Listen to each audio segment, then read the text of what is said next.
പൃഥ്വിയുടെ കാറല്ലേ നമ്മുടെ പുറകെ വരുന്നേ? ഞാൻ വിചാരിക്കുന്ന ശുഭയാണ് നിന്റെ അമ്മയെങ്കിൽ നിനക്ക് ജന്മം നൽകിയത് ആരാണെന്ന് തെളിയിക്കാനുള്ള തെളിവുകളെല്ലാം എന്റെ കയ്യിലുണ്ട്.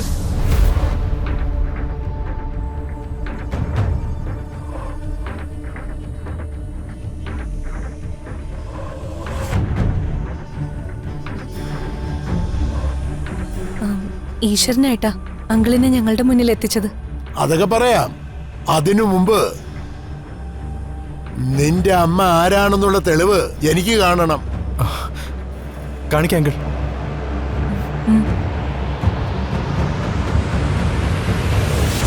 അതൊക്കെ പോട്ടെ, എന്താ നിങ്ങളുടെ പേര്? ഞാൻ ദുർഗ. എന്റെ പേര് കിരൺ.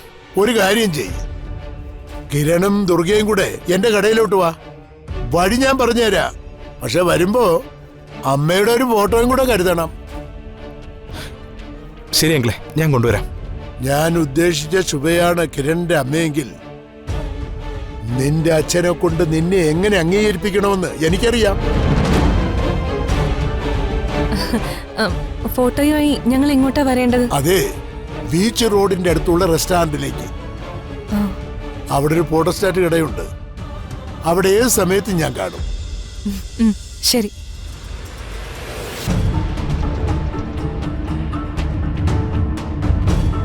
ശരി, അപ്പോ കാണാം. ഓ,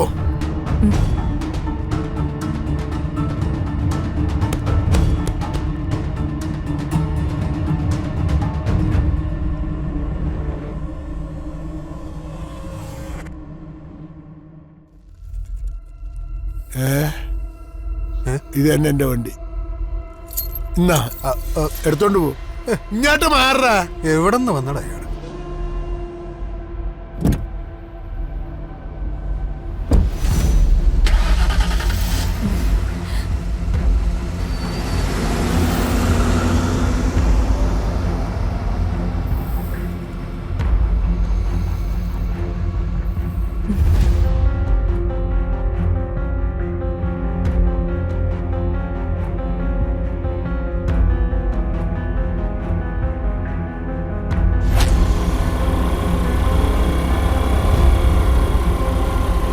കിരൺ, നാളെ തന്നെ നമുക്ക് അങ്കിളിനെ പോയി കാണാം.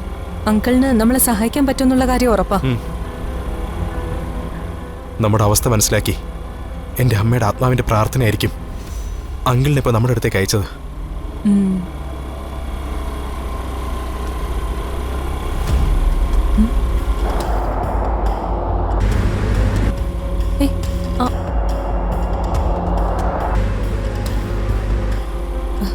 കിരൺ, പൃഥ്വിയുടെ കാറല്ലേ നമ്മുടെ പുറകെ വരുന്നേ?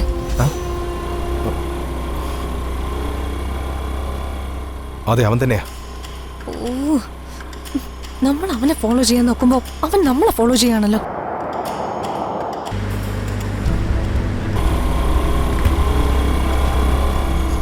പൂർണിമ ചേച്ചിക്ക് വേണ്ടി നമ്മൾ പ്ലാൻ ചെയ്ത പരിപാടിക്ക് ആ കോഫി ഷോപ്പിൽ എത്തണ്ടേ? ഇവൻ പുറകെ വന്നാ എല്ലാം കുളമാവുമല്ലോ. അത് ഞാനിപ്പോൾ റെഡിയാക്കി തരാം.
അത്ര മതിയോ?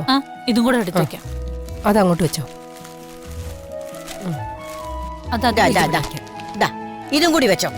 കാച്ചി എണ്ണയാ. ഇത് തലേ തേച്ച് കുളിച്ചാ രാത്രി നല്ല ഉറക്കം കിട്ടും. ദാ. അത്രയ്ക്ക് വലിയ വീട്ടില് നല്ല സൗകര്യത്തിൽ കഴിയുന്നവര് ഈ എണ്ണയൊക്കെ തേക്കുന്ന എനിക്ക് തോന്നുന്നില്ല. ആ. ഇതൊക്കെ തേച്ച നല്ല ഉറക്കം കിട്ടുമെന്നൊക്കെ പറയുന്നത് ചുമ്മാതാ. ഹേ, പണ്ട് കാലത്തുള്ളവർ കാശ് മുടക്കി കടയിൽ നിന്ന് സാധനം വാങ്ങിക്കാതിരിക്കാനുള്ള ഐഡിയ. അത് തന്നെ. ഓ, ഇപ്പൊ നല്ല ഒന്നാം തരം ഷാമ്പും കണ്ടീഷണറും ഒക്കെ കടയിൽ കിട്ടും. ദേ, നിങ്ങൾ കൊണ്ടുപോണ്ട. ഞാൻ അറിയാതെ കൊണ്ടുവന്നു പോയതാ. ഉം. അമ്മ ഇത്രയും സ്നേഹത്തോടെ ഉണ്ടാക്കി കൊണ്ടുവന്നിട്ട് ഇങ്ങനെയാണോ സംസാരിക്കുന്നത് വസുമതി? എന്റെ പൊന്നു ദേവാ, ഒന്നും പറയണ്ട. ഇവരുടെ കണ്ണിന് ഇപ്പൊ ഒന്നിനും ഒരു വിലയില്ല. എന്റെ മുത്തശ്ശി, സത്യത്തിൽ ഇപ്പൊ മുത്തശ്ശിയെ പോലുള്ള അമ്മമാരുണ്ടാക്കുന്ന സാധനത്തിനൊക്കെ ഇപ്പൊ വലിയ മാർക്കറ്റാ. മുത്തശ്ശിയെ വെച്ചൊരു ഹെയർ ഓയിൽ ബിസിനസ് തുടങ്ങിയാലോ എന്നാണ് എന്റെ ഒരു പ്ലാൻ. എന്റെ പൊന്നബിയേ, ഈ മുത്തശ്ശിക്ക് ഇനി ഒന്നിനും വയ്യ. അതിന് മുത്തശ്ശി ജോലിയൊന്നും ചെയ്യണ്ട, കൂട്ടു പറഞ്ഞു കൊടുത്താ മതി. ജോലി ചെയ്യാൻ നമുക്ക് സ്റ്റാഫിനെ വെക്കാം. അതെ, അത് മുത്തശ്ശിക്ക് നല്ലൊരു വരുമാന മാർഗം ആവും. എങ്കിൽ നോക്കല്ല ദേവാ. അതെ, പഴമയുടെ നന്മ പുതിയ തലമുറ തിരിച്ചറിയുന്നുണ്ടെന്ന് അറിയുന്നത് തന്നെ ഒരു വലിയ സന്തോഷ.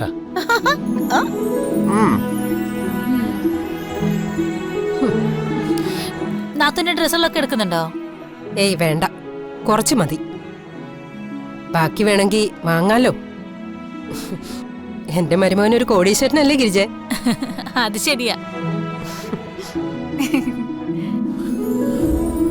അല്ല, സത്യത്തിൽ ഇപ്പൊ നീ പോകുന്നത് അഷിതയെ നോക്കാൻ തന്നെയാണോ വസുമതി? അല്ലമ്മേ, അതെന്താ അങ്ങനെ ഒരു ചോദ്യം? അല്ല, എനിക്ക് തോന്നുന്നത് നീ അവിടെ ചെന്ന് നിന്ന അഷിതക്ക് കൂടുതൽ പ്രശ്നം ഉണ്ടാവുള്ളൂ എന്നാ.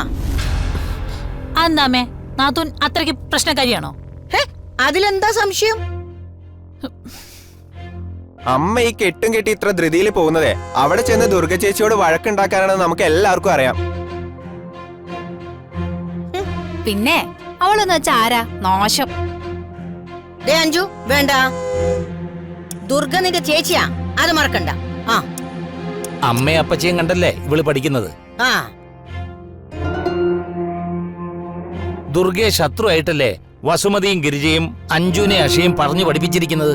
മതി മതി, നിർത്ത്. ഈ ദുർഗാപുരാണം കേട്ടെന്റെ ചെവി മരയ്ക്കുന്നു. അയ്യോ, അതെങ്ങനെയാ? എന്റെ അമ്മയ്ക്കും ആങ്ങളയ്ക്കും അവളെ കുറിച്ച് എത്ര പറഞ്ഞാലും മതിയാവില്ലല്ലോ. ദേ വസുമതി, ഞാൻ ഒന്നുകൂടെ പറയാ. നീ അവിടെ ചെന്ന് ദുർഗയോട് എന്തെങ്കിലും പറഞ്ഞു പ്രശ്നം ഉണ്ടാക്കി വഴക്കായാൽ അതിന്റെ ടെൻഷൻ അഷിതയെ കൂടി ബാധിക്കും. അത് നീ മറക്കണ്ട. അമ്മയ്ക്ക് അഷിയോട് അത്രയ്ക്ക് സ്നേഹം ഉണ്ടെങ്കിൽ ആ ദുർഗയെ ഇവിടെ കൊണ്ട് നിർത്ത്. അതാകും അഷിക്ക് കൊടുക്കാൻ പറ്റിയ ഏറ്റവും നല്ല സമ്മാനം. ഓ